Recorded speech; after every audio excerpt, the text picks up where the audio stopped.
আচ্ছা, কখনো তোমাদের সাথে এমনটা হয়েছে যে প্রথম শুরুটা ভালো, মধ্যিখানে খারাপ, আবার শেষের দিকটাও ভালো?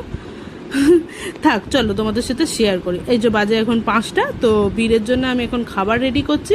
কারণ 5টার সময় রেডি করছি এই কারণেই, বীরকে একটু ভারী টিফিন খাইয়ে নিয়ে আমরা বেরোবো, ওর আজকে ভ্যাকসিন আছে।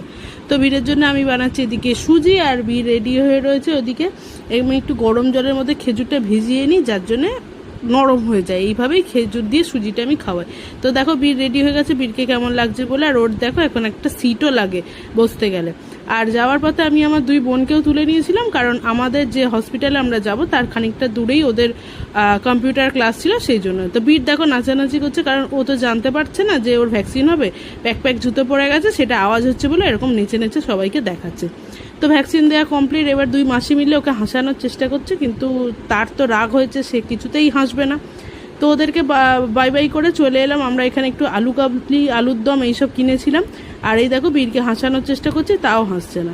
আর এই যে ফেরার পথে হয়ে গেল বিপদ, রাস্তায় গাড়ি বন্ধ হয়ে গেছে, গাড়ি কোনোভাবেই চলছে না। আর বীর আর আমি ভিতরে বসে আছি, আর ওর বাবা চেষ্টা করছে গাড়িটা ঠিক করার। তো শেষমেশ গাড়ি কোনো রকম ঠিক করে নিয়ে আমরা তাড়াহুড়ো করে যাচ্ছিলাম গ্যারেজে, কারণ গ্যারেজে ঠিকঠাক করে নিতে হবে, কারণ বেশি দেরি করলে আবার রাস্তাতেও পাওয়ার কাট হয়ে যেতে পারে। তো গ্যারেজে চলে এসছে। আর আমার বীর দেখেছো কতটা লক্ষ্মী, এখানে চুপ করে গাড়িতে বসে রয়েছে, কোনো রকম দুষ্টুমি করছে না। ওর কিন্তু ভালো গরম লাগছিল, কিন্তু তাও দেখো চুপচাপ বসে রয়েছে।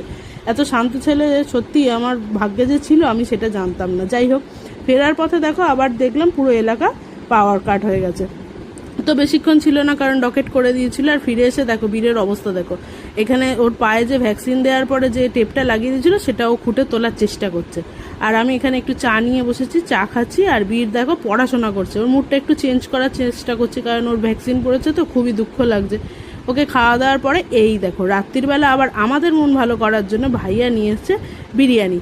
আর এই মাটন বিরিয়ানি পেলে মন তো এমনিই ভালো হয়ে যাবে। তোমাদের কাদের কাদের মটন বিরিয়ানি ভালো লাগে অবশ্যই কমেন্টে জানিও।